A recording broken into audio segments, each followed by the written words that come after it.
We'll quickly start. Om Jnanatimirandasya Jnananjana Chakshurum Militam Yena Tasmai Shri Guruve Namaha. Shri Chaitanya Manobhishtam Stapitam Yena Bhutale Swayam Rupa Kadamayam Dadati Swapadantikam. Namam Vishnu Padaya Krishna Prishtaya Bhutale Srimate Bhaktivedanta Swami Niti Namine Namaste Saraswate Deve गौरवाणी प्रचारिणे निर्विशेष शून्यवादी पाश्चात देश तारिणे जय श्री कृष्ण चैतन्य प्रभु नित्यानंद श्री अद्वैत गदाधर श्रीवासादि गौर भक्त वृंद हरे Krishna Krishna Krishna Hare Hare Hare Ram Ram Ram Hare Hare. So, welcome all to our this wonderful class of Nectar of Devotion. I beg apologies, we had a very long break because of my health issues and many services in the temple. My offline services have increased to a greater extent in the temple. Offline preaching also has increased. And in between came book distribution and many sannyasis who flew from different parts of the world to Pune. So our team was trying to serve them.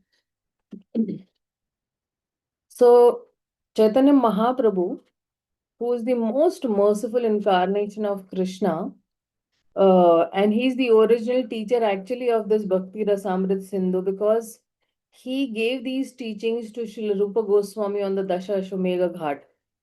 And then Śrīla Rūpa Gosvāmī actually he presented this Bhakti-rasāmṛta-sindhu book in a very systematic way. And this particular book is the most foundational books of the Gaudiya Vaishnavism. So if you see, Bhakti-rasāmṛta-sindhu has somewhere around 2000 plus verses, 2129 verses. And some originally composed by Śrīla Rūpa Gosvāmī, and some, they're quoted from various books like Bhagavad Gita, Bhagavatam, and Padma Purana. So if you see with this work,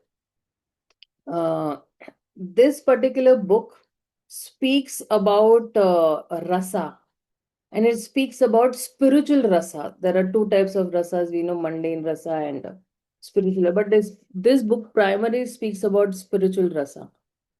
And if you see this book, it is taking us on a very beautiful spiritual journey from the fundamental principles and practices of bhakti to the highest level of bhakti, which is seen in the eternal associates of the Supreme Lord, the gopis and the Madhurya Bhav. So, in that sense, this book is a truly an ocean in its vast expanse also, and in its depth also. So, in both the ways. And Srila Prabhupada, he has mentioned this book as the law book of bhakti. So if anybody wants to refer, he can quote from Bhakti-rasāmṛta-sindhu. Like the lawyer, they quote from their law books, section so and so, that way. And when you say Bhakti-rasāmṛta-sindhu, so bhakti is devotion or love, you can say. And bhakti, how it can be expressed? It can be expressed through service. And that is why bhakti means only devotional service. Okay, so loving devotional service. When we're chanting in the morning also, we say that please engage me in your loving devotional service. And this loving devotional service is only, you can say, for Krishna, not for anybody else. This word bhakti is reserved only for Krishna. It's not reserved for any other person or any other demigod also. So why only for Krishna? Because Krishna says that in the Bhagavad Gita that aham bij prajapita. I am the seed giving father of all living entities who are just my, fragmental parts.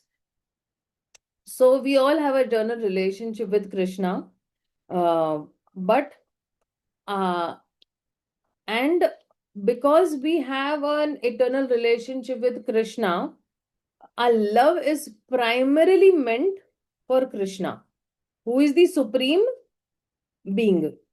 So when we love Krishna, we automatically love all the other living beings also.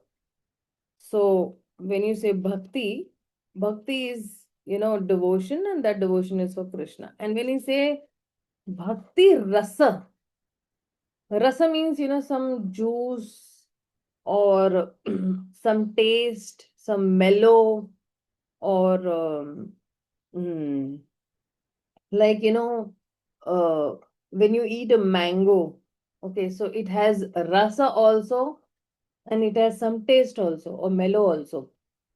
It's the juice, it's the rasa of this mango that is making the mango relishable, right?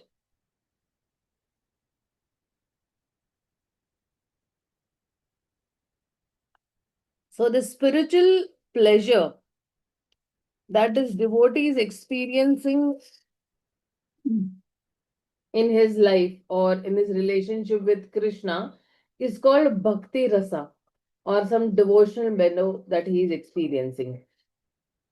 And pure devotees, what are they doing? Pure devotees are relishing this mellow. They are relishing the different types of mellows, So there is Sakhya mellow, there is Vatsalya, there is Madhurya, there is Dasya. So devotees are relishing these different rasas. So when you say bhakti rasa, or the taste relished in devotional service to Krishna, is far superior than any mundane rasa also, or the taste of sense gratification, you can say. And this bliss or this happiness is actually infinite. There is no boundaries. It keeps on increasing, ever increasing. And this bliss is even higher than the bliss of liberation, right? So when you say mundane ras has two characteristics. One is bhog and tyag, and second is chapala sukha. Bhog and tyag means what? We are oscillating between enjoyment and renunciation, and both are actually not very natural, or they are unnatural for the living being, and that is why the soul is oscillating between the two, sometimes bhoga and sometimes tyaga. And this chapal sukha, this chapal sukha is like flickering happiness. So however great that happiness will be, but that happiness will be destroyed when the body is destroyed. So bhakti rasa does not flicker or fade away. It is always there, and it is ever increasing. And that is why it is called Bhakti-rasāmṛta-amrita. Amrit means what? It is eternal. It is deathless, right? So, yeah, and this bhakti rasa, it continues even after uh, uh, the body dies, because bhakti ras is a very natural position for the soul. So the soul can remain satisfied even without the bhoga and tyaga or oscillation.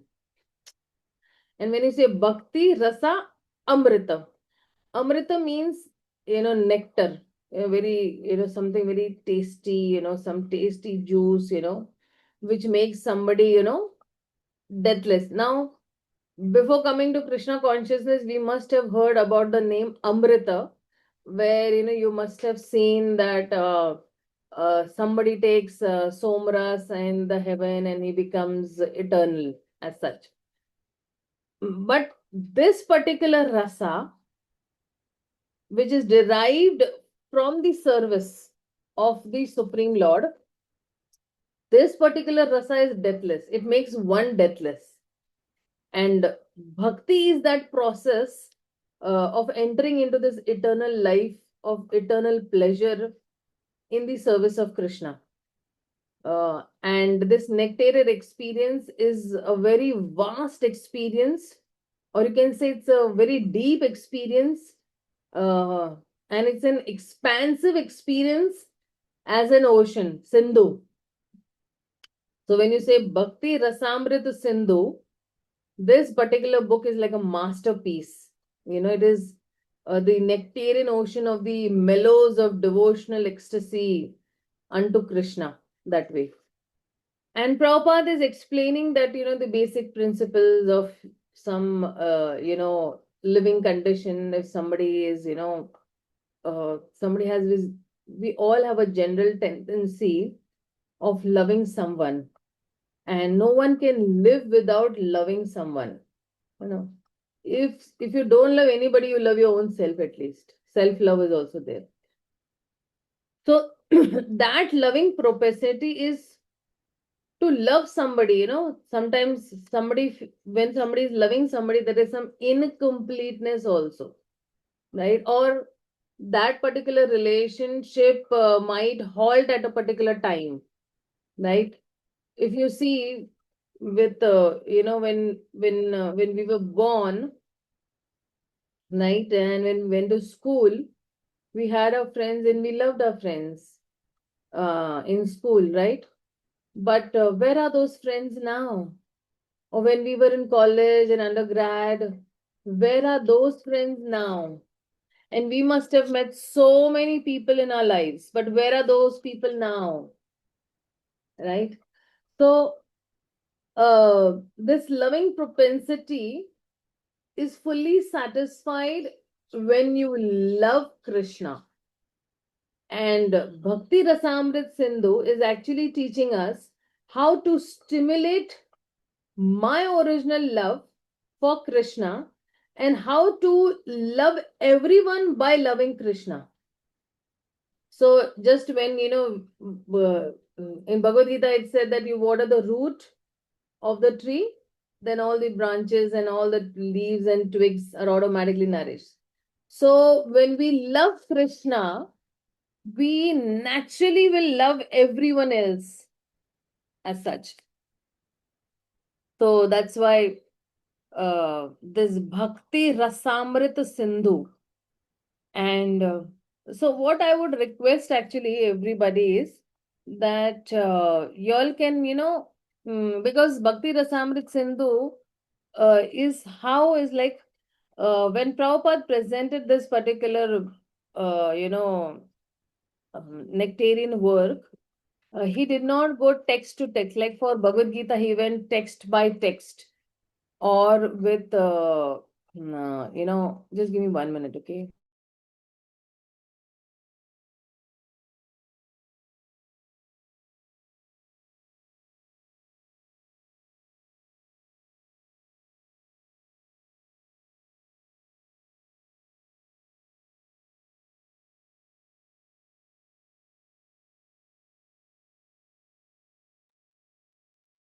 So, when Bhakti-rasāmṛta-sindhu was presented by Srila Prabhupada, so he did not go shloka by shloka because he had very limited time. He had to present so many other books also as such. And he's presented the summary of Bhakti-rasāmṛta-sindhu, like how he presented the Krishna book as a summary of the whole 10th canto. And uh, even like, you know, teachings of Lord Chaitanya, exactly like how Chaitanya Charitamrita, you know, he's explaining the summary in that. So this Bhakti-rasāmṛta-sindhu, if you see, is actually presenting a very nice flow from, and there are many divisions also in it. And or you can say that there are waves, and we will be primarily dealing with only first four waves we'll be dealing with. So the first wave is Samanya Bhakti. And Samanya Bhakti, it begins with, Mangalacharan and invocation, and is defining this particular book, and who is the objective of this book, and what are the benedictions the readers will get.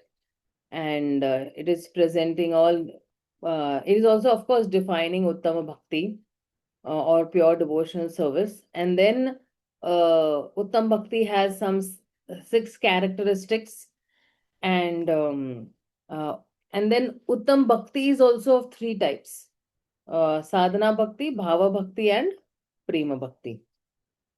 So that way. And then there is the second wave, which is describing actually sadhana bhakti. So sadhana bhakti is of two types. One is Vedi bhakti, and one is Raganuga bhakti. Vedi bhakti has 64 limbs. We will be seeing actually in the Nectar of Devotion what are the 64 limbs of devotional service. And out of these 64 limbs, 5 limbs are very potent. That is chanting the holy names of the Lord, hearing Bhagavatam, Vaishnav Seva, deity worship, and residing in the holy dham. These are the four, you can say, sorry, these are the 5 potent forms of bhakti. And if anybody is practicing this one anga of bhakti very diligently, or he attains perfection, by practicing any one anga from this, then he can perfect his bhakti as such. And um Srila Rupa Goswami says that Varnashram, Jnana, Vairagya, they are not limbs of bhakti. And only devotional service which is rendered by the Brajavasis is called actually Ragatmika Bhakti, because Ragatmika Bhakti means following in the footsteps of the Raganuga Sadhakas, or the Raganuga Sadhana Bhaktas. And in this Ragatmika Bhakti also, Ragatmika Bhakti is also of two types. One is Kamanuga Bhakti, and one is Sambandhunaga Bhakti. So this is actually the second wave. And the third wave, it speaks about Bhava Bhakti. So Bhava Bhakti means Bhav, or Rati, or means it's a very preliminary stage of Prema, or pure love for Krishna. So Bhav is caused either by sadhana or by the mercy of Krishna and his devotees. So to come to that particular level, when you say uh, uh, either through Vaidhi Sadhana Bhakti, because Vaidhi Sadhana Bhakti culminates slowly into Raganuga Bhakti. And uh, Krishna's mercy either is obtained by uh, his words, his glances, his heartfelt wishes. So that way. So see, that is why when somebody says no Bhagavad Gita, why Bhagavad Gita is given so much of importance? Why this particular text is given so much importance? Because we can obtain mercy by repeating the words of the Supreme Lord. So when we are studying Bhagavad Gita, we have studied a particular text, we can just go and repeat those words to somebody. And that's how you can attain the mercy of the Supreme Lord. So, and then in Bhava Bhakti also, this Bhava Bhakta has 9 qualities that he's very tolerant, and he does not waste time, or he's detached. And then sometimes, Bhava appears as a result of bhakti in past life also. Like sometimes those who are not pure devotees, they also exhibit some bhava or rati, which is called ratyabhasah, or resemblance of rati. So again, this is also of two types. One is reflection of rati, you can say pratibimba also, and the splendor of rati also, that is chaya also, pratibimba and chaya. We'll understand what is the meaning, the difference between the two when we come to that. So uh, this what do you say, ratyabhasa bhakti, or this bhav bhakti is destroyed by offenses to devotees, and it depends on the degree of that particular offense. So imagine that somebody comes on that bhava level and little also offense he does, so then that gets destroyed. Whatever you have done in so many years just gets destroyed in one go. And then you have the fourth wave, which is actually describing prema bhakti, which is pure love for Krishna, devotional service and pure love for Krishna. And there are it has uh, prema arising from bhava, either by Vaidhi bhakti or through Raganoga bhakti, and prema arising again from Krishna's mercy, prasadottah. So when prema is arising by Krishna's mercy, it is called prasadottah. And this could be mixed with knowledge of Krishna, some power and all. And then prema also has some 8 stages, and there are some stages which lead towards prema also. From Shraddha, Sadhu Sang, Bhajan Kriya, Anartha Nivritti, Nishtha, Ruchi, Asakti, and Bhava as such. So now we'll just dive into the first wave of Bhakti-rasāmṛta-sindhu, because this first wave is Mangalacharan, Vastu Nirdesh. What is the objective of this particular book? Then there is Namaskara, there is Ashirvad also, and then there is the Grantha Vibhag also. And the next some shlokas will describe about the 6 qualities of Uttama Bhakti, and in detailed every characteristic will be also uh, discussed by Srila Prabhupada. So let's enter into Bhakti-rasāmṛta-sindhu with this scene.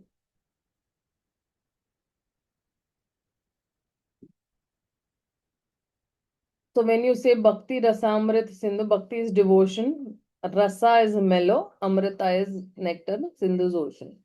That's nectar of devotion.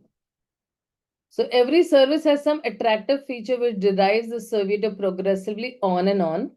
That force which drives the philanthropist, the householder, the national is called rasa, a kind of mellow, whose taste is very sweet.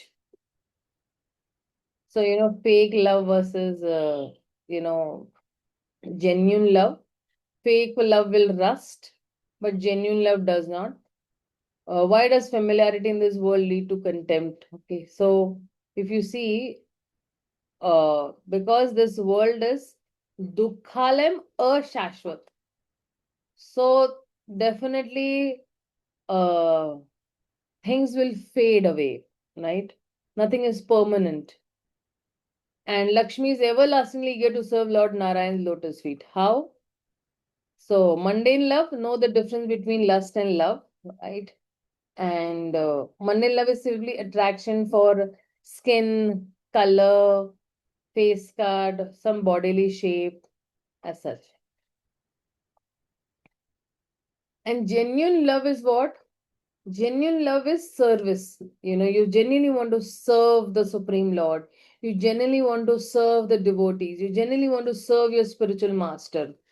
Yeah. So, very genuinely, you want to, do these things very naturally, because that's your original natural constitutional position. And then when you say genuine love is voluntary, so today nobody tells us, no, oh, please now wake up and please start chanting 16 rounds and please do DT worship. No, it's very voluntary. You voluntarily go towards your DT room. You voluntarily dress the DTs. You voluntarily daily you offer bhoga. So everything is voluntary. And then it is selfless also. It's not that somebody who is serving the Supreme Lord has some ulterior motive.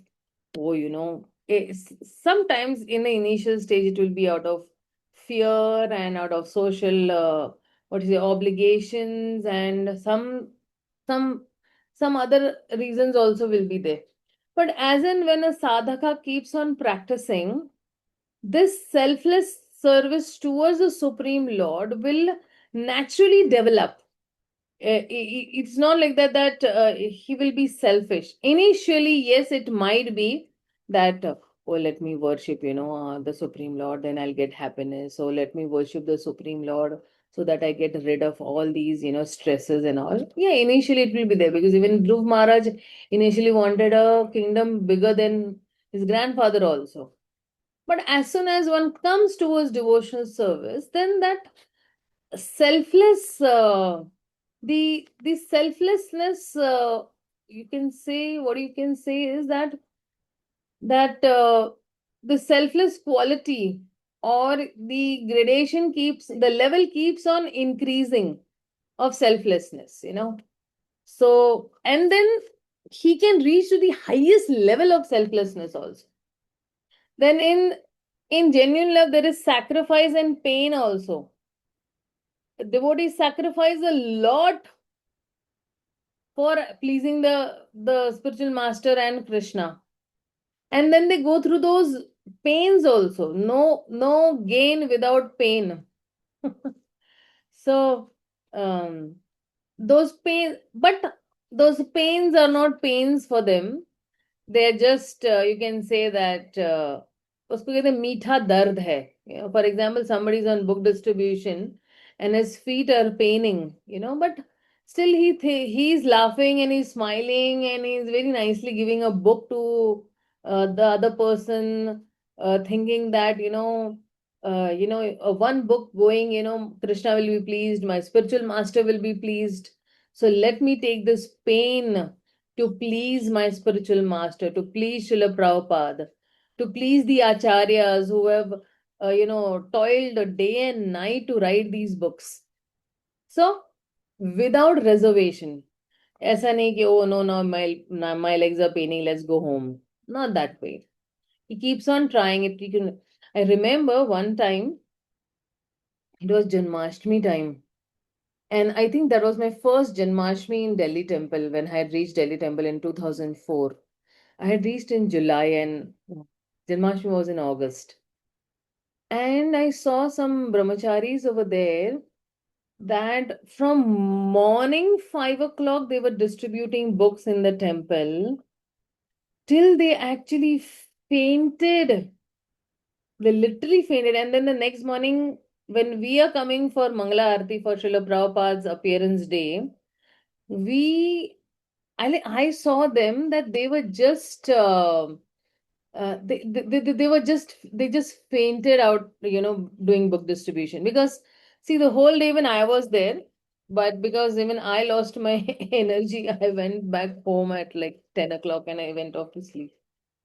But I was there the whole day. I was seeing them that, oh, how enthusiastically they're doing book distribution and how wonderfully, they're doing book distribution from morning to night and they didn't take a break, nothing, and they just fainted. And when you come for Mangala Arati early in the morning, and just at the entrance of the temple where there is a carpet, and they just like, they've fainted. So the whole Mangala Arati goes and the whole chanting session goes, and then still they are like, sleeping. And I'm wondering, why is nobody waking them up? Why are they not getting up? Then somebody just told me, I told one of the Matajis, Mataji, See, they're just lying like that. I think there is some serious concern. Maybe they're not feeling well or they've fainted. So she told me that they're so much intoxicated with book distribution that they don't see their bodily comforts at all. At least those few Prabhujis whom I know actually. And they're one of the top book distributors in the world now. So, uh, you know, so much of pain this particular person, goes through to actually please the Supreme Lord. And the fifth is free from unrealistic expectations. So in genuine love, uh, in genuine love, you accept that particular person as he is. Like, see, Krishna is accepting me as I am. I am having so many anarthas in my body or in my consciousness, and I am having so many dirty ulterior motives also to worship him. But still, Krishna is accepting me as his loving child. So, Krishna's love for me is a very genuine love. And he has no unrealistic expectations. Oh, she will perform tapasya for me, standing on one leg and not eating anything for thousands and thousands of years. No, he does not have. Because Krishna knows the capacity of my body. So, whatever is my capacity, जितनी भी मेरी क्षमता है, और अगर मैं उस क्षमता के हिसाब से मैं भगवान की भक्ति करती हूं, तो कृष्णा जो है वो उसको भी स्वीकार करते हैं. Krishna accepts that also. So he has not put any boundaries to me that, oh, Krishna Rupa, if you have to come to me, you have to do these things. No, he's given me so much of freedom. He has given me the highest level of freedom. And still Krishna has not rejected me at all. This is the beauty of this relationship, that Krishna is accepting me as I am. And also, after coming into Krishna consciousness, Krishna takes that responsibility that I never turn back. I will always be sustained over here. I'll always be with him. So, it's not only that I am taking responsibility of this relationship with Krishna, equally, Krishna is also taking the responsibility of this relationship. Actually, the other day I was hearing this, that, and I like this point very much, कि भगवान भी responsibility लेते हैं. And Krishna makes it sure that I will not go away from Krishna consciousness. And he will not break me to that extent that I'll go away from Krishna consciousness. He will give me according to my karmas. Okay. See, for a devotee, just the other day, His Grace Madhav Gopal Prabhu was talking. For a devotee, there are no prarabdhas. Once he comes to Krishna consciousness, all his previous prarabdhas are zero. And now who takes charge of him? Supreme Lord personally takes charge of this devotee.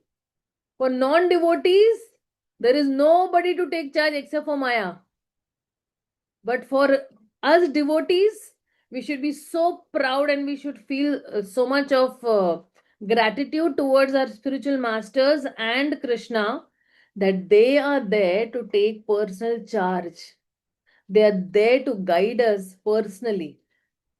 So, free from unrealistic expectation. Krishna does not expect, something very unrealistic. And then there is even respect also. You see how Krishna is respecting me, कि मुझे बहुत time लग रहा है उनके पास जाने के लिए. With so many of my attachments and so many of my desires, but still Krishna is respecting my own individuality. My spiritual master is also respecting, slow and steady, she's coming, but still she's coming. Somehow or the other, she's struggling. Somehow or the other, she is, falling and getting up, falling and getting up. But at least what Krishna is seeing is the endeavor behind. With Mother Yashoda also, he was seeing the endeavor. So when He's seeing that endeavor, his mercy is coming. Now, sometimes some people might, really wonder of that, um, how do I know that Krishna's mercy is there? How do I know the spiritual master's mercy is there? See, mercy is flowing. एक हवाएं जैसे बह रही है, वैसे mercy भी बह रही है, हर दिशा में मर्सी बह रही है. How will I catch that mercy? That depends on me. What will I be doing, early morning, whether I'll be sleeping or I'll be, up to catch that mercy early morning in the Brahma Muhurta? That depends on me. By reading the Shastras, by, chanting, by doing some service. So, how do we know that we are getting mercy? We know that we're doing that thing again and again, and still we are not bored. Again and again we are chanting. Do we get bored? No. Today, if I've chanted 16 rounds, and tomorrow again, if I'm chanting 16 rounds, which means Krishna's mercy is there on me. So, Krishna is respecting whatever, individuality I have. And unconditional, there's no condition. If you do this, I will do that. And if you do this, I'll do that. No, this is like, Prahlad Maharaj also says that, I'm not a merchant, that I worshipped you and I loved you and I will take something in return. No, it is unconditional in all situations. Whether I'm put into the worst of the worst situations also, I'm not going to complain. Tattenu kampa susamikshmana.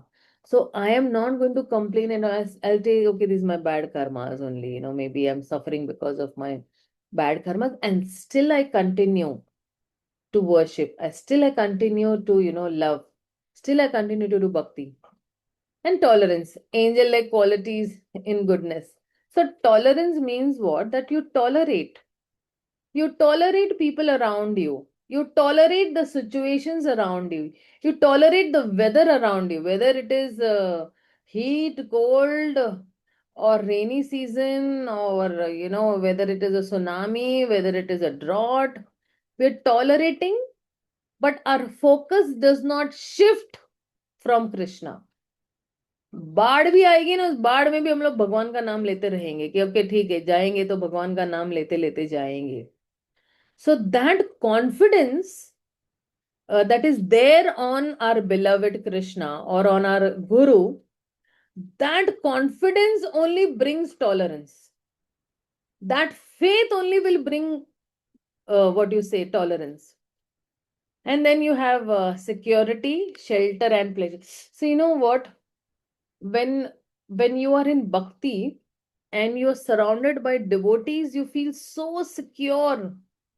You feel so secure the moment you enter into the temple, the temple hall, right? कि हाँ भाई, यहाँ पे एक मुझे जो है वो आश्रय देने वाले व्यक्ति बैठे हुए हैं. There is Prabhupada, there is the spiritual master, there are the devotees, there are the deities. We feel so secure and we feel so comfortable and we feel so happy also. So, previously, so many insecurities we had. अरे बाप रे, मेरे बच्चों का क्या होगा? अरे बाप रे, मेरा क्या होगा? अरे बाप रे, अगर इतना धन इकट्ठा नहीं किया तो क्या होगा? So many insecurities people had before coming to Krishna consciousness, and so many desires also. But now, as and when you keep on chanting, as and when you keep on developing this relationship, you become accountable towards your relationship towards Guru and Krishna. You become responsible towards your relationship with Guru and Krishna. Then you feel very secure. हाँ, देख लेंगे, Krishna is there. At least Krishna is not going to put me on road. That much I know from the story of Srivas Thakur. Clapping 3 times, we'll jump into the Ganga. So this security is there with us. That I have an ultimate master who can give me shelter also. And I have a Param master also who can give me pleasure also. So devotees don't feel very insecure. Okay, so love implies service, not just feeling. Love is voluntary, not compulsion. Like Pratap Rudra Maharaj, come. You don't have to shout in love, do this, do that, and all. Automatically, you will do.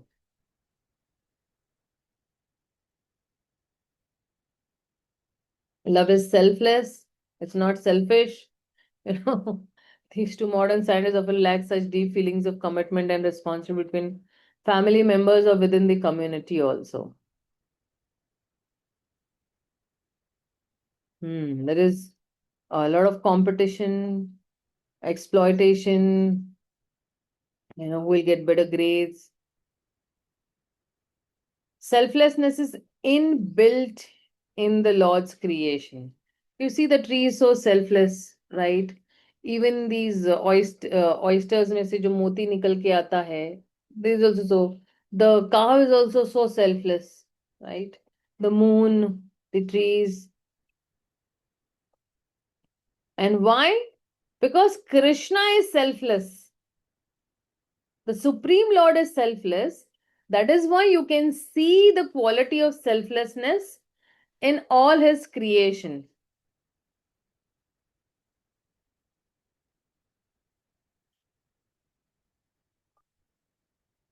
So love involves sacrifice and some pain. You know, um, you want to give enjoyment to your beloved. Like see Lord Krishna also, how humbly he is washing the lotus feet of Sudama. And actually, even over here in Sudama's case, so see, he traveled a very long distance from his home to Dwarka. So there was pain also. But see, how sensitive Krishna is, that my friend who has traveled so long and his feet must be paining. Let me, wash and massage it. This is the Supreme Lord who tries to be, or who never fails to be subordinate to his devotees. Even with Arjuna, with Arjuna, he wants to be the chauffeur also of Arjuna. The driver also, the chariot driver of Arjuna. And उसमें उनको कोई शर्म नहीं लगती. He does not feel embarrassed. Oh, I am the supreme personality of Godhead, the master of the whole creation, and I have to be the driver of Arjuna. No, he never thinks that way. He's such a reciprocal God. He's such a loving God that uh, he can do anything for the love of his devotees. He can go to any extent also. And we have seen in the Shastra that he goes to any extent to reciprocate with his devotees. That does not mean that tomorrow he will become our chauffeur, but we just trying to understand. Okay. So when individuals are only interested in gratifying their senses, everything becomes machine-like. So, just machine-like means mechanical. Even the chanting becomes mechanical. We don't chant that, okay, let me chant today in the mood that Krishna is a person and he's sitting, as soon as I call him, he's there right in front of me and let me chant for his pleasure. Or Krishna is a person and I want to serve him through my chanting. So all these things become very mechanical. Hare Krishna, Krishna Krishna, Hare Hare, Ram, Ram, Hare Hare. It becomes so mechanical. A labor of love and cooking for my family, or no patience to cook, and no time. I have to go to the gym. So you just, cook something and you just fish. But see, when we are cooking for our family members, right? And we know that the first thing that is there, I have to offer this food to Krishna, the bhoga to Krishna, and that is what we call bhog, because uh, who is going to take the bhog of it? It's actually Krishna. He is the Bhoktaram Yagna Tapasam, right? And for us, it is actually a sacrifice. Ahuti de rahe hai hum, right? So it's a sacrifice in the sense, when you sit in the uh, havan, you put some ahutis, right? So in the mouth of, so that havan kunda is the mouth of Vishnu. So, who is the Bhoktaram? Bhoktaram is actually Krishna only. Some unrealistic expectations. So, such a loving thing that according to my capacity, Krishna reciprocates. So, Krishna reciprocated with Hanuman also and the squirrel also, because according to her small capacity, she was putting in pebbles, and Hanuman was you know, uh, picking up bolster like stones and throwing in the ocean. Love means respect, valuing individuality. See, Krishna never distinguished between men, women. He always, or animal or anybody. So he respected that, okay, my this Sudama is a very, my friend, or Shabri, she's been waiting and only on the word of her guru, she's been there. Otherwise, she would have also left the body. But she did not leave her body because her guru had instructed that Lord Ram will come and he will need these things because he'll be coming from a very long way. And you please be there. And the guru did not instruct also that when will Lord Ram come? Sometimes when somebody has to come, okay, so and so Maharaj will come and so date and so time. But here is somebody, there is no deadline given. Okay, Ram will come after 10 years or Ram will come after 20 years. She waited for n number of years. And every day she did one only activity, thinking that today my Lord Ram will come.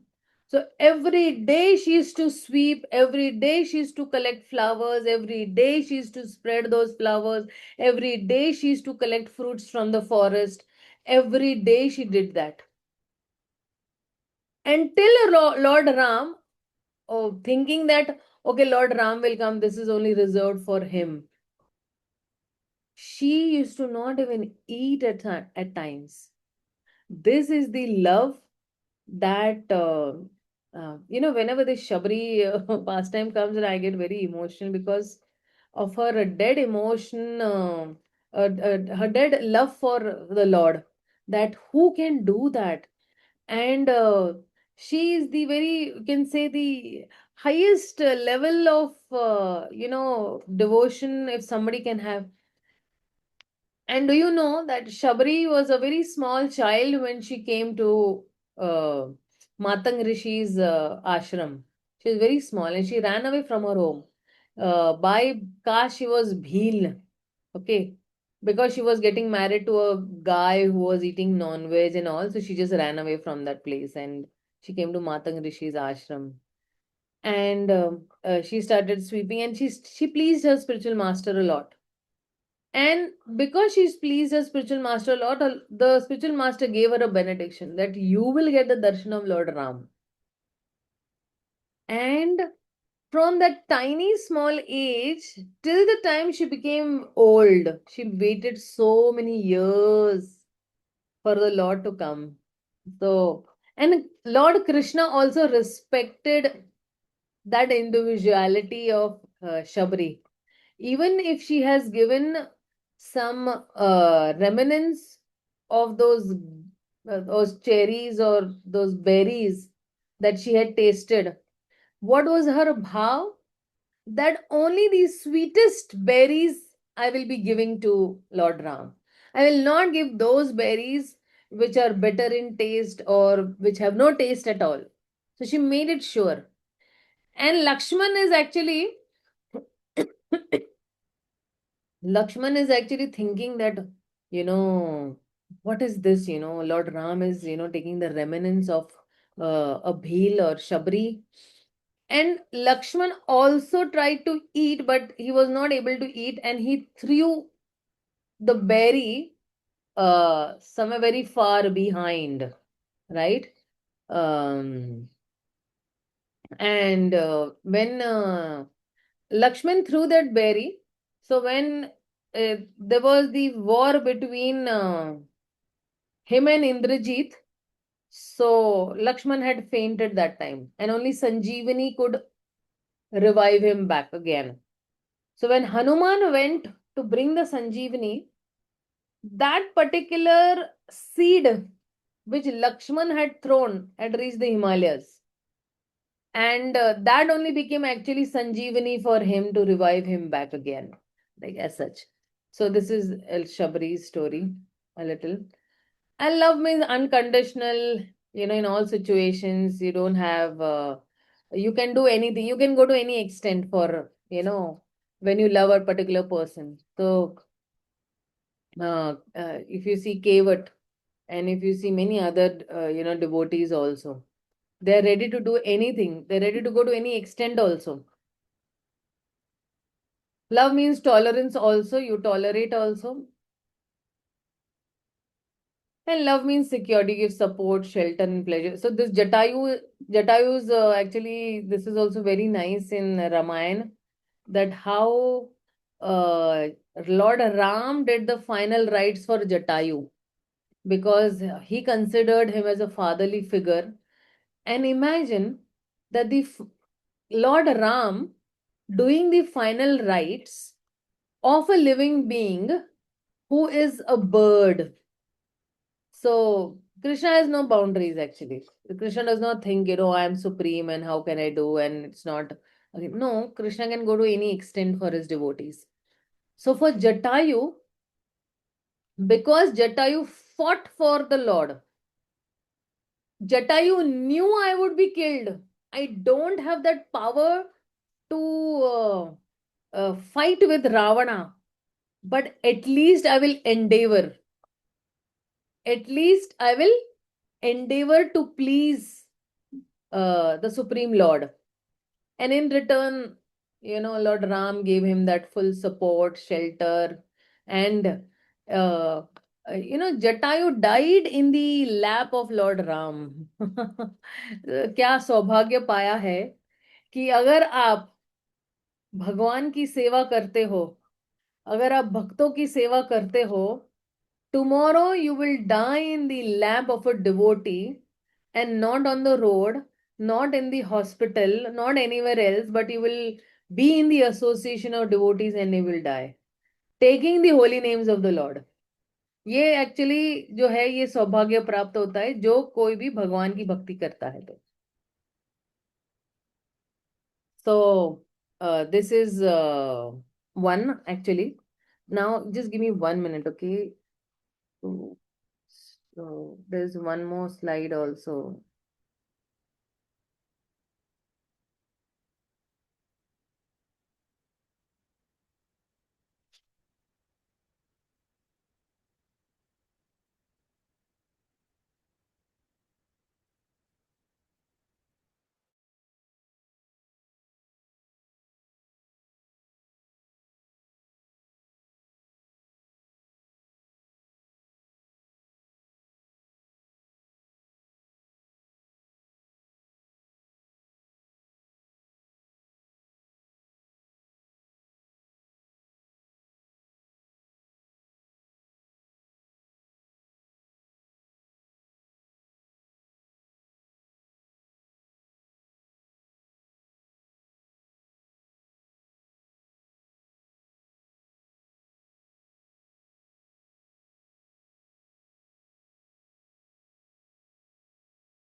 So we have the partition of this book into 4 parts.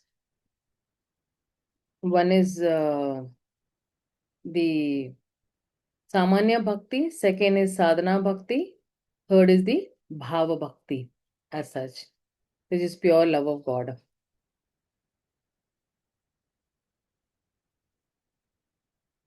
So the Samanya Bhakti is divided into actually introduction and definition. And introduction is also Mangalacharan, Guru Vandana, Vaishnava Vandana, Grantha Vibhag as such.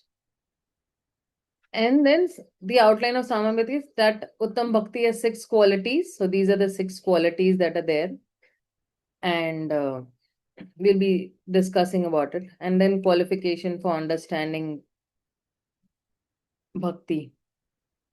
So, 6th verse, if you see in the Bhakti-rasāmṛta-sindhu, this Mangalacharan is the first 6 verses, of the Bhakti-rasāmṛta-sindhu.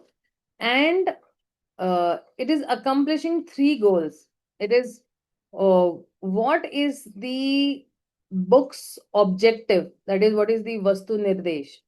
Vastu Nirdesh is like, what is the objective of this book? That we want to prove that Krishna is the reservoir of all rasas, but reservoir is rasa, and is allowing the author to offer even obeisances also. Obeisances to Guru, obeisances to all the other Vaishnavas also. And any author, whenever he writes a particular book, so he offers benediction also. And when he is offering these benedictions, he is giving the readers that access that please, you get a lot of kripa of the Supreme Lord and me also. So, of course, he is offering all many benedictions also, that those who are reading this particular book, what benedictions they will be getting as such. So, let's go ahead. So, what is the objective of this book? It's, Krishna, first verse, it starts with Akhila Rasamrita Murti. And then the second verse is Hari Vandana, Guru Vandana, Vaishnava Vandana. Then Rupa Goswami is praying for protection of this Bhakti-rasāmṛta-sindhu from different, what you say, different, what you say, people. No, that way. And Rupa Goswami is expressing his incapability to write Bhakti-rasāmṛta-sindhu. See, in Chaitanya Charitamrita also, Krishnaraj Kaviraj Goswami was expressing his inability. So the writer generally is very humble. He thinks that no, I am not capable. But by the mercy of Sri Chaitanya Mahaprabhu, I am able to write something. And then there are 4 divisions, then there are waves. And then there is, the explanation of this. So this is the introduction, which is divided into 3 parts. Okay. Then definition of pure bhakti is there.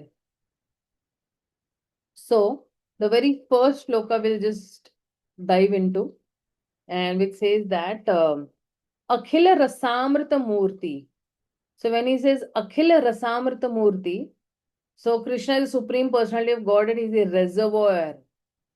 Akhila Rasamrita Murti. Akhila, that is. So is the reservoir of pleasure for devotees in all transcendental mellow. So the book's objective is Lord Krishna is the Supreme Personality of Godhead because he is the reservoir of all rasas or all mellows. So, how the Lord is the embodiment of all rasas, if you see, has been explained in the Srimad Bhagavatam. Actually, this is Srimad Bhagavatam, 43rd chapter. Just like pure white lightning enters the prison and comes out in various colors, similarly, different devotees perceive different rasas according to how they approach the Lord. So, in the when Krishna had gone from Vrindavan to Mathura, and when he had a fight with Kamsa, and in that arena of that fight, there were many, wrestlers. There were all the Mathura men, women, cowherd boys. Some rulers were there. His own parents were there. Kamsa was there, and many yogis, many vrishnis were also there, and they perceived him in different rasas also. Like for the wrestler, he was like a lightning thunderbolt, virya rasa, and um, and so the people there were wrestlers, and Krishna saw them as a lightning thunderbolt. इन वीर्य रस के, अरे वाह, अभी बहुत मजा आएगा मुझे इनसे लड़ाई करने में. और the men in Mathura, he saw them as the best of the males. विस्मया, ओ कितने अच्छे हैं ये लोग, है ना, मथुरा के वासी. और to the women, he saw them as Cupid, माधुर्य रस में. Or with his cowherd boys, he saw them as Sakhya, Hasya, Sakhya ras mein, Hasya ras mein. Or to some impious rulers, उनका रौद्र रूप निकल के आया भगवान का. He wanted to chastise them also. And he chastised them also as such. And to Kamsa, he was in the bhayanak rasa, like death, death एकदम भयानक रूप लेके आती है, that way. So these are some of the rasas that Krishna exhibited in that arena.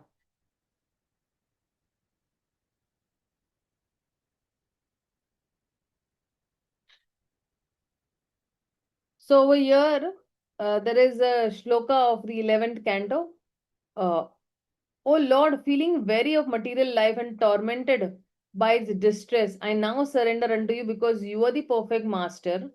You are the unlimited, all-knowing Supreme Personality of Godhead, whose spiritual abode in Vaikuntha is free from all disturbances. In fact, you are known as Narayana, the true friend of all living beings. Now, if you see this, just give me 1 minute, okay? Because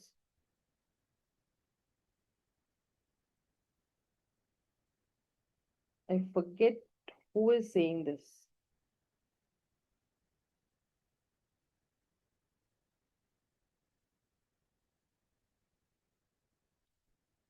Yeah, actually, Uddhava is saying to Krishna this.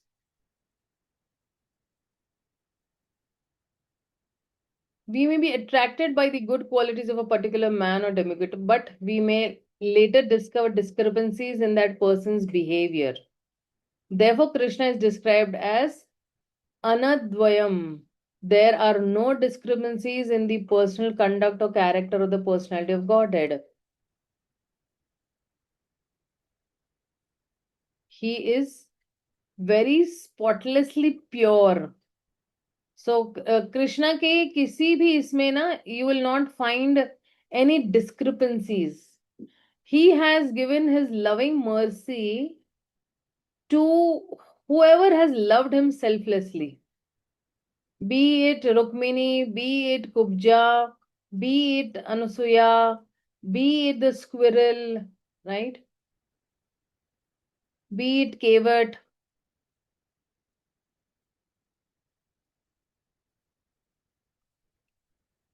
Krishna's lotus feet has 16 divine marks. Okay.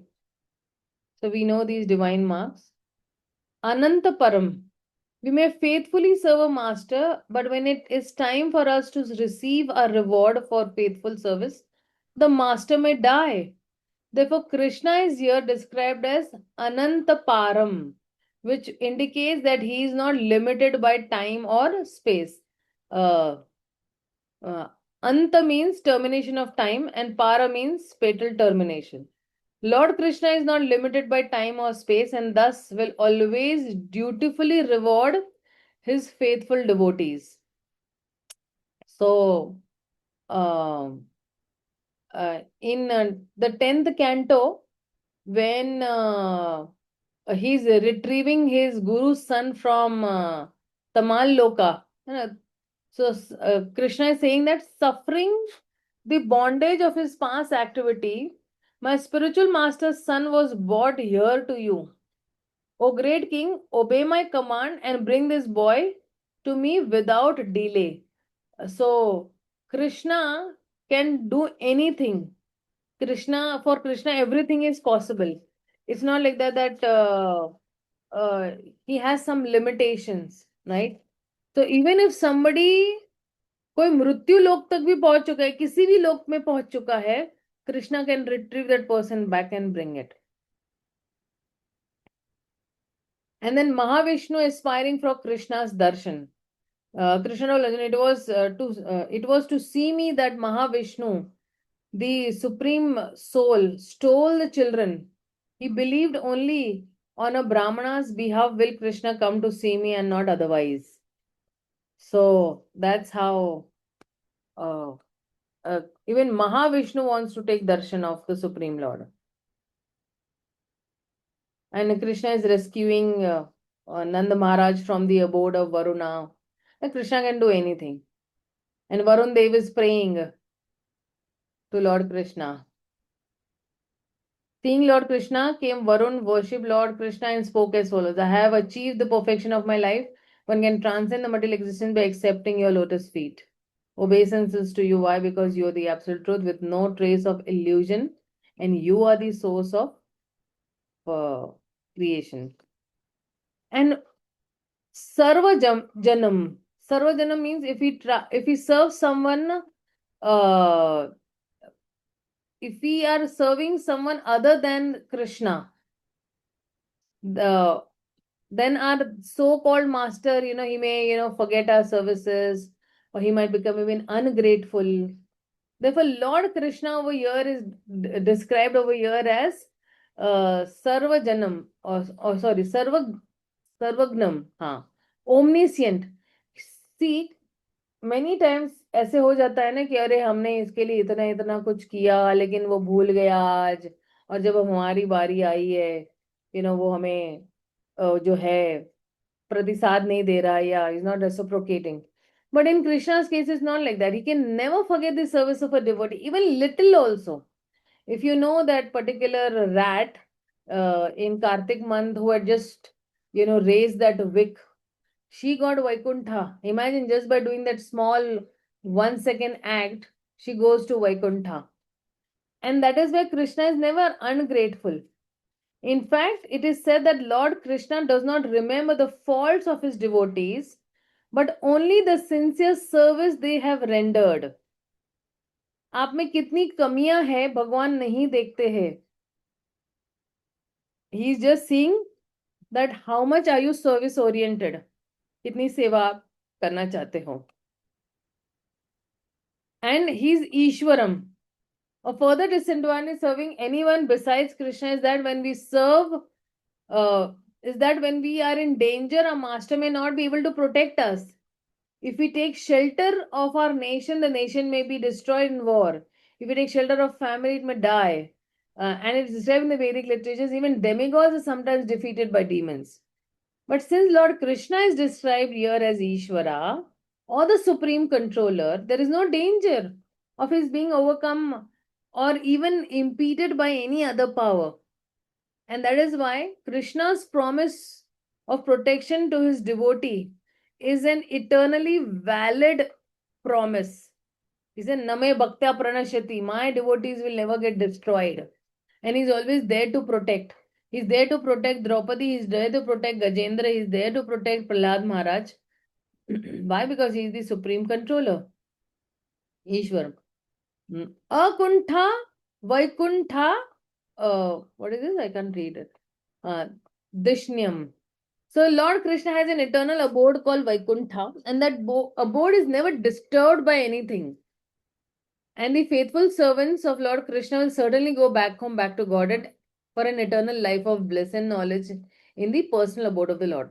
However, since even the demigods, and what to speak of insignificant human beings, are subject sooner or later to annihilation, what ultimate benefit can be derived from serving Him?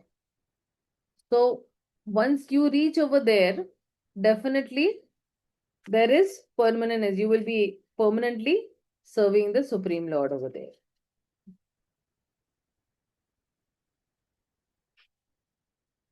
Like how Sudama came to, this.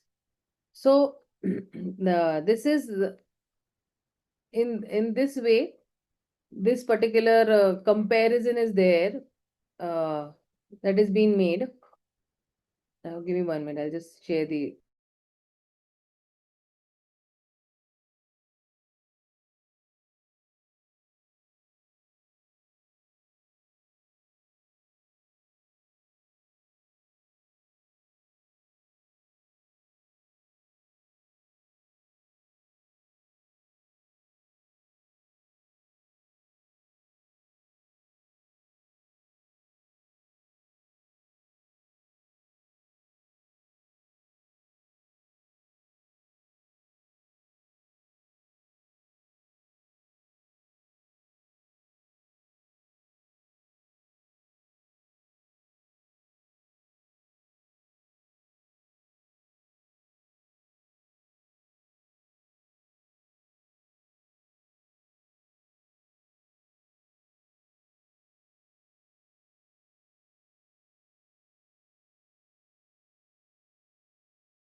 So now we are just diving into the first, you can say, Uttama Bhakti, a definition of Uttama Bhakti.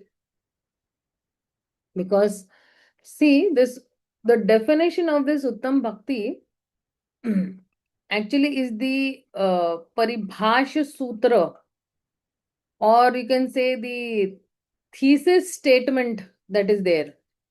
Of course, I'll be sharing all these slides with you all. You all can go through these slides also.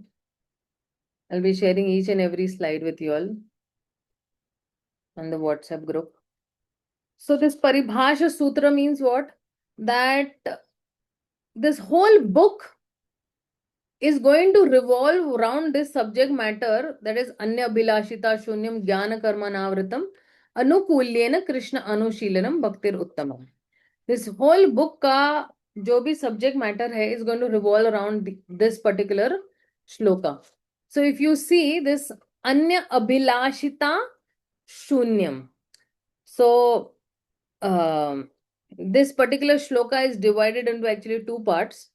The first part is the tatastha gunas or the tatastha lakshana, or you can say the secondary characteristics. And there is the primary or the swarupa lakshana, the primary characteristics, right? So what is the tatastha lakshan? Anya bilashita shunyam jnana karma anavritam. Okay, this is the secondary characteristics. Then what is the primary characteristic, the swarupa or the mukhya lakshana? That is anukulyena Krishna anushilanam bhaktir uttamam. So when you say anya abhilashita shunyam, free from material desires for sense gratification, and then you just want to please Krishna. And then he's saying jnana karma anavritam. So this particular bhakti is not covered by any jnana or karma, philosophical speculations, or some impersonal jnana, or some fruitive acts, or some materially ritualistic karmas, or some any unfavorable acts. And then anukulyena Krishna anushilanam. So when you say anukulyena, it is one particular activity which is intended to please the Lord, or Krishna anushilanam when you're saying, So anukulyena, with some favorable intention, or with some favorable emotions that are continuously want to serve the Supreme Lord. And this particular is that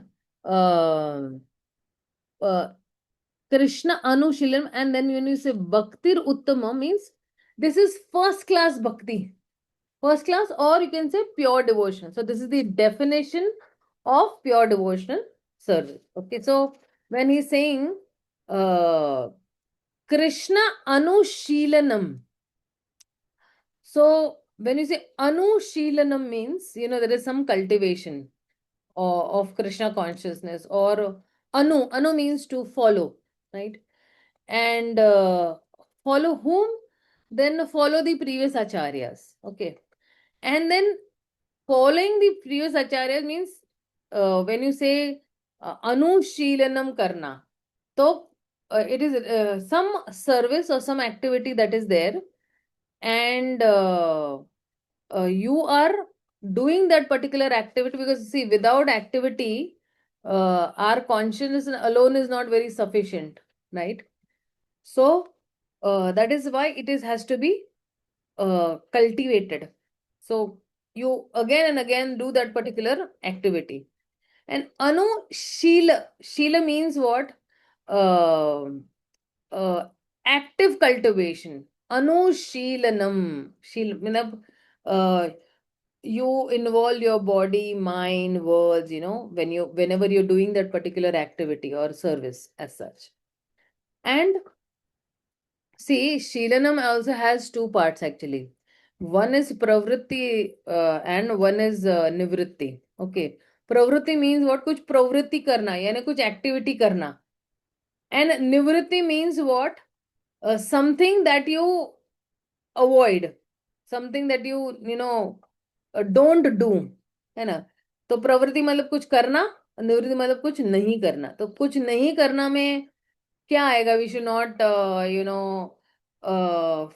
we should not drink, we should not smoke, we should not or avoiding the offenses, avoiding offenses towards Vaishnavas, avoiding offenses towards Krishna, avoiding offenses towards a deity, or his service or towards Guru, then there is avoidance as such, like that. So, Anushilanam, when you say, then it is continuous service. It's the service does not stop, and this continuous service also, no, it has two parts. One is Cheshta Rupa and one is Bhava Rupa. So Cheshta Rupa means what? That we are using our body, mind, words uh, on the level of Vaidhi Bhakti, that is Vaidhi Sadhana Bhakti. And Bhava Rupa means what? That we are showing some affection, some priti, and in the mind. And that is on the Bhava level or the Prema level. But from Cheshta Rupa to Bhava Rupa, then there is a process. And then we follow that particular process. Okay, that way. And then you say Krishna Anushilanam means what? Service to either Krishna or his expansions like Lord Ram or Narasimha, and or persons even related to Krishna, like our spiritual masters or Param Guru, like that. So, so these angas of bhakti that are there, that taking shelter of Guru and worshipping the lotus feet of the Guru, they are actually included in the bhakti. That, yes, because in the spiritual world also, I have a spiritual master under whom I will be serving. And that is why this what you say, Krishna Anushilanam, when you say, then this particular anga from the 64 limbs, na, one of the anga is that to worship the lotus feet of the Guru. This is included even in the Bhava Rupa Anushilanam. Right? So, all these Krishna conscious activities with body, mind, words, following the orders of the spiritual master, all these are there as such. And then he's saying, Anukulyena Krishna Anushilanam. So, Anukulyena, Anukul. And Anukul matlab kya? Favorable. And Anukulyena means favorable attitude, devoid of any hostility. So, when you're saying that Anukulyena, favorable attitude, see, attitude matlab kya? कि आपका intention क्या है? यहाँ जो है कौन सा intention है, फेवरेबल इंटेंशन है या अनफेवरेबल इंटेंशन है. सो when you do it with favorable intentions, then it has very good results and there is reciprocation also, है ना. Sometimes some when you say anushilanam, no, sometimes some seva may not include some favorable attitude in all cases. Like, for example, our spiritual masters give us some instruction and we just do it. Okay, we just do it. Sometimes we don't do it with full concentration also. So, our intentions might be there, but with not full concentration. So, when he say anukulyena, so anukulyena means only that favorable, there is a favorable attitude in that. Okay, कि नहीं मुझे करना है. So once you have declared to your mind कि मुझे ये सेवा करनी है, मतलब करनी है, and consistently you keep on doing that particular seva. And when you say that devoid of hostility, so then like when Krishna, he fought with those wrestlers in Mathura, so he was actually enjoying Virya Ras. Or uh, but Krishna became angry when Mother Yashoda left him and went to actually fetch that milk from the fire. But that does not mean that but these demons, they perform very nice bhakti, then Mother Yashoda. that see Krishna is fighting with them, hand to hand. No. Yashoda Mata had a very favorable attitude. And while the demons were filled with hostility towards Krishna, and that is why when you say Anukulyena Krishna Anushilinam, so both attitude भी चाहिए और action भी चाहिए, दोनों चाहिए इसके अंदर to please Krishna. So I have a favorable attitude. Yes, Krishna is all in all, and Krishna is only the person to be pleased in this whole world. My whole existence, will be dependent on how much do I please Krishna. मैं बनी हुई हूँ कृष्ण को प्रसन्न करने के लिए. मैं कृष्ण के लिए ही बनी हुई हूँ. मुझे सिर्फ सेवा करना है. मुझे सिर्फ गुरु को प्रसन्न करना है. मुझे सिर्फ अपना I want to give everything to guru and Krishna. So this is all anukulyan attitude, right? And then when you are thinking like this, your attitude is changing. फिर आप एक्शन में डालते हो. ये नहीं कि आप बड़ी बड़ी डींगे हाँक रहे हो अपने मन के साथ and then you don't put it in action. So you put it in action also by chanting, by serving the devotees, by serving the deities, by serving the Vaishnavas, by preaching and so many things, to please Krishna. So any service done with an intention to please Krishna comes under anukulyena. So it can be anything. Walking towards the temple also is an anukulyena. अनुकूल है ना, मेरे भक्ति के लिए अनुकूल है ये, and giving just charnamrit to somebody, anukulyena. I'm giving the mercy of the Lord to somebody who is yet to become a devotee, maybe. So many outsiders come in the temple. So all these menial acts also actually can become favorable acts to please Krishna. Right. And then Anya Abhilashita Shunyam. These are, free from all material desires, Bhukti, Mukti, and all these Abhilasha, कोई भी, see, एक होता है कि temporary desires और एक होता है permanent desire. So we have to move towards a permanent desire. Permanent desire हमारा क्या होना चाहिए? अभी छोटी छोटी डिजायर हो सकती है कि may be the geyser is not working, I wish I get hot water, let me call the plumber. This is छोटी छोटी desires, but the main desire should be, these छोटी desires only will lead to the main desire, but main desire हमारा back of the mind यही होना चाहिए, I want to please Krishna in every act of mine on a daily basis, and that is why I'm very vigilant about whatever actions I'm doing. If I'm supposed to do a particular action, मैं सोचती हूँ कि क्या ये भगवान को प्रसन्न करने के लिए है या मेरी इंद्रियों की तृप्ति के लिए है, to gratify my senses. And then jnana karma anavritam. Jnana karma, that means it's not covered by any philosophical speculation or fruitive activities or something. No gyan, no karma, no adi also. Adi means what? Adi means indulging in practices, such as yagyas and, कुछ हम लोग त्याग देते. Some people, they take this मौन व्रत. आज पूरा दिन मैं नहीं बोलने वाले हूँ, some वैराग्य type things, not even that, or some बोलते हैं ना जिम्नास्टिक्स करना योगा में, stand on the head and everything, not that way also, or some analysis.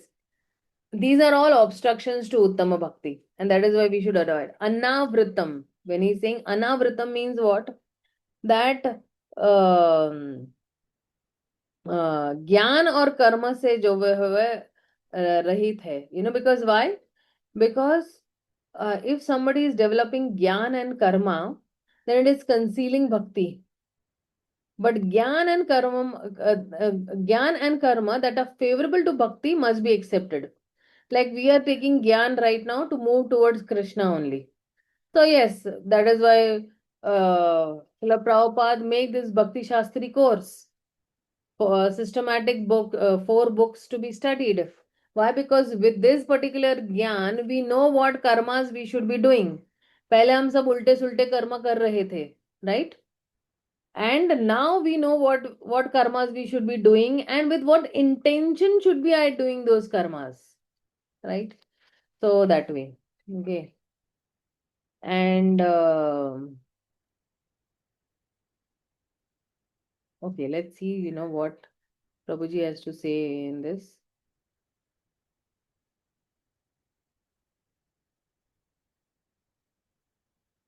Okay, the Sarupa Lakshan and Tatastha Lakshan, which is what I did discuss with my notes, whatever I have. Anukulena, favorable, pleasing to Krishna. See, Anukulena, perform with intention to please Krishna. See, हर क्षण आपका अनुकूलन हो सकता है. हर क्षण. Even walking can be anukulena. Even talking can be anukulena. Even sitting can be anukulena.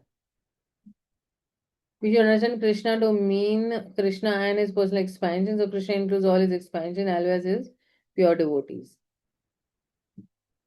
Anukulena. Enemies like Kalyavan Janardhan chasing Krishna with weapons. Yashodama chasing with a stick. Yashodama is acting out of pure love and affection for the Lord. Yeah, okay. Anushilanam. This is what? Flowing constantly. Shilanam is behavior. Yeah.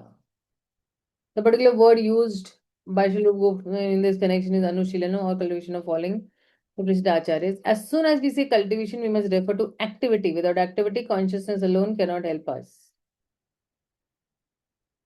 That engage himself in the service of the Lord. Okay. So see, Anushilanam. There are two parts to this Anushilanam. And one is Pravritti Marg and one is Nivritti Marg. Pravritti means with your body, mind and words, you're doing some positive engagements. But with the same body, mind and words, you're doing something negative. मतलब निवृत्ति भी कर रहे हो. You're not accepting that. उसको निवृत्त करना. निवृत्त means करना means to give up. So what did I give up?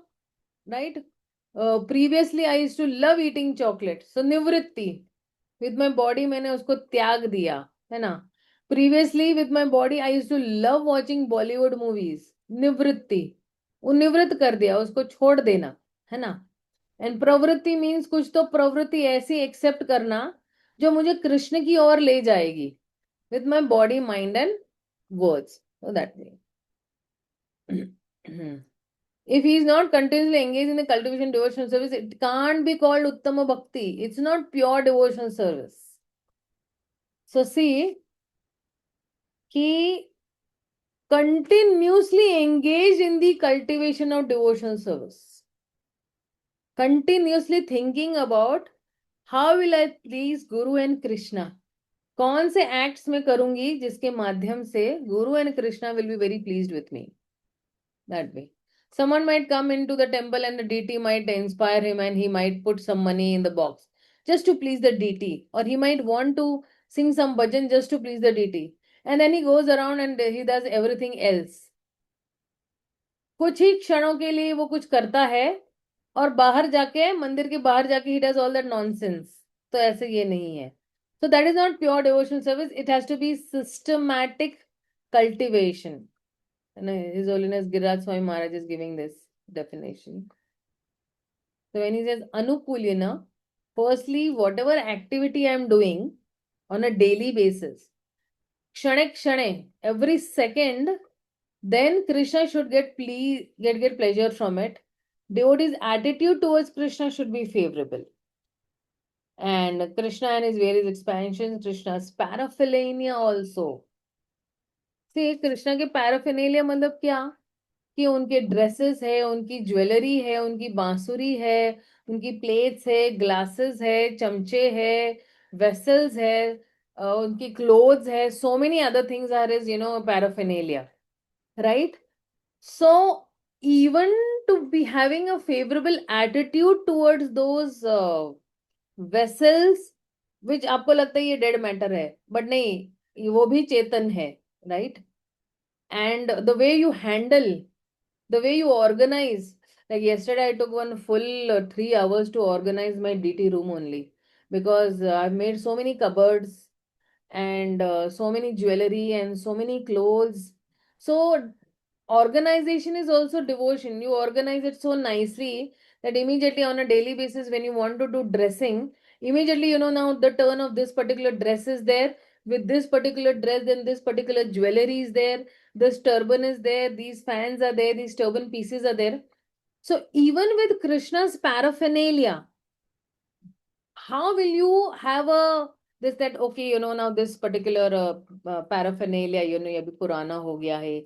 No, this is not my standard, you know, कि you know, I'll make Krishna wear such old clothes also. हम लोगों को भी नए चाहिए, तो वैसे कृष्ण को भी नए चाहिए. So every year, you know, with all these festivals now, every festival I will have new clothes for the Lord. Her festival में. And every dress will approximately, you know, we will try to see the best of best with that jewelry also. Of course, I don't make those dresses and I don't make those jewelry. Previously I used to make jewelry for the Lord, but abhi with too much of services I don't make jewelry. But we have one Mataji who is a very expert jewelry maker. She makes very lovely jewelries for my deities. So even with Krishna's paraphernalia, Krishna's pure devotee ke saath bhi, how will you care for the details? Like if you're serving a particular sannyasi, what he wants, what he does not want, when does he want hot water to drink, when he does not want hot water to drink, when does he want the prasadam, whether he wants hot prasadam, whether he wants cold prasadam, when he wants, you know, prasadam with less salt, less pepper, more pepper. What exactly, you know that servant knows the knack. उसको बिल्कुल पता है कि अब इन महाराज को ये time हो गया, मुझे अभी ये दे देना है. Or he wants hot water, please keep the thermos पहले से ही. Or if some sannyasi is giving class and he has the habit of drinking hot water while giving the class, so hot water ka, you know, bottle will always be there. So all these, you know, caring for details for Krishna and his pure devotees. This comes under Anukulena Krishna Anushilanam, that way. Okay, Anushilanam. Constant activity, you know, following the preceded acharyas. अब आचार्यस का भी mood अगर हम accept करते, like Prabhupada accepted the mood off his spiritual master. The current acharyas or the current sannyasis, they are accepting the mood of Srila Prabhupada and his spiritual master. So their what do you say, activities are only in those direction. उन्होंने अपने जीवन को ढाल ही ऐसे लिया हुआ है कि all my activities will be directed towards pleasing my spiritual master and Krishna. Whatever instructions I have been given, and then, you know, these such pure devotees, they might be just moving like ordinary people in the material world, sitting in a flight and, you know, going and traveling from one place to another, or walking, you know, taking his baggage outside the, you know, airport.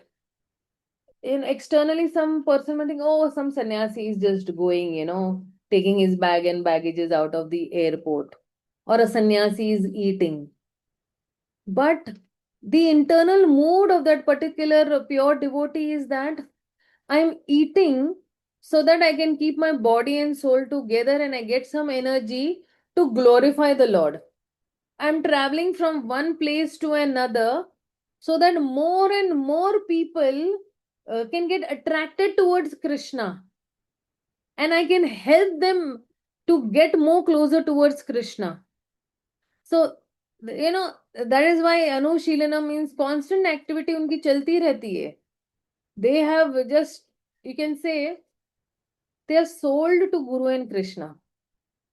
They're completely sold to Guru and Krishna. बोले ना कि the loyal dog of Guru and Krishna, that way.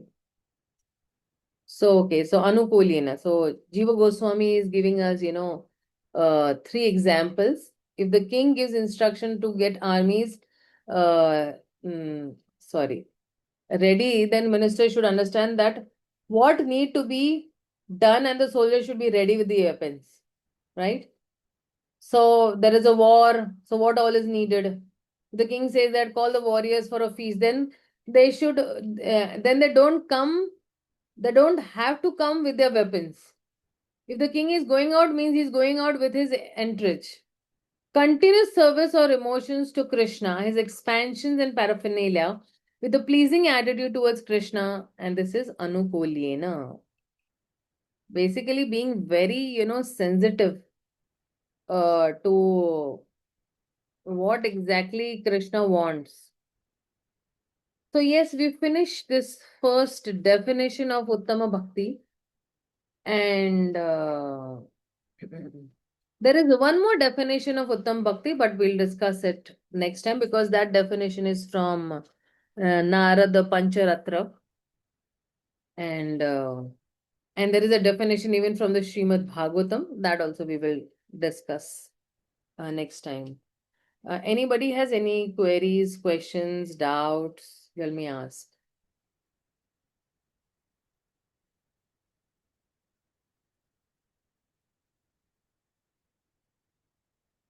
So I saw some 12 devotees who had joined, and now there are only 9 devotees left. Mataji, I have a question. Yes, yes. Just a simple question that this Bhakti-rasāmṛta-sindhu, Śrīla Prabhupada has written in English. Where we get these shlokas from? I never got to see any shlokas in Yeah. the book. Yes, yes, yes. So see, in the original text of Srila Rupa Goswami, if you buy that book, I'll post the cover page of that book on the WhatsApp. Okay. So in that these shlokas are there. But because Prabhupada had very less time, he just gave a summary of all these. And then see, if you want to buy, you should buy Gaurang Darshan Prabhu's Subodhini. Like, because see, I am teaching from Subodhini only. There was Subodhini actually, and some my personal notes written in the Subodhini as such. So you can buy this Bhakti-rasāmṛta Subodhini. You get it on Amazon also, and it's such a beautiful book. I just love all these Subodhinis, and even if I have to teach Bhagavad Gita, I'll teach from Subodhini only. Of course, with you all that time Subodhini, I did not teach from Subodhini when we had our Bhagavad Gita sessions.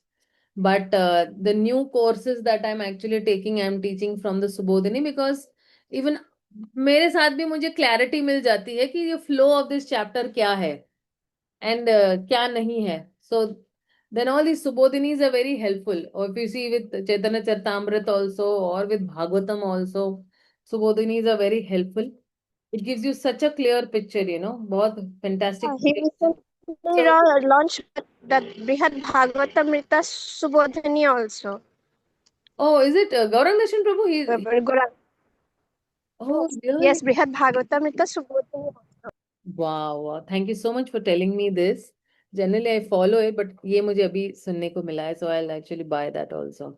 Thank you so much for telling me this. So you can buy this Subodhini. It's really very nice. And with that, His Grace Radheshyam Prabhu's PPTs are there only. It's both helpful also. But my one request is to everybody is that when you come to the class, you read the second chapter and you come. You read those chapters and you come, then बहुत clear understanding हो जाएगा. See, this is NOD, nectar of devotion, and we want to reach to that highest level of devotion, which is prema bhakti. तो थोड़ा हम efforts अगर ले लेंगे ना कि to read a particular chapter before the class, then it becomes very easy. बहुत आसान हो जाएगा to understand the subject matter more deeply. One is your own personal study, and one is the study in the association of devotee. Like we 9 people are there. Even I am studying NOD again and again. Why? Because any grantha you cannot understand in one go, right? And it's such a vast grantha and such a deep grantha. मैं 10 बार भी NOD समझाऊंगी, I'll still feel कि I have not understood NOD, right? So maybe you could read a chapter and you can read the chapters and you can come for a better understanding. Okay. So, Mataji, you said that there are more than 2000 shlokas that Prabhupada has given in English, written in English in a summary way. All the 2000 shlokas, right? Yes, yes, yes, yes, yes, yes. Right. In fact, it's 2129. verses Bhakti-rasāmṛta-sindhu has. But we are trying to see in a nutshell, you can say that way. Anybody else has any questions, doubts? So I'm going to take this book very seriously, and we're going to dive deep into this book. Okay, and a little more explanations also if required. I will help myself also and you all also to understand this particular book and live by this book. ये law book है हमारा. अगर हमें दलीलें पेश करनी है to establish prema bhakti as the highest, then how can we explain if we don't know, right? Because you all will be the lawyers of ISKCON, future lawyers of ISKCON, the young generation at least, जो है like Brajrani Mataji is there, or Parthasarathi Govind Prabhu is there, or Kalindi Gopi is there, or Sucharita also, yeah, Kalyani was also there, I think. Huh? Kalindi Gopi is only Kalyani? Yeah. Yes, Mataji. Yeah. So, yes. So, we'll just stop for the day. Srila Prabhupada ki jai, Gaur Bhakta Vrinda ki jai, Hare Krishna, Hari Bol. Hare Krishna, Mataji, Hare Thank you, Krishna. Mataji. Krishna Prabhupada ji, Dandavat Pranam.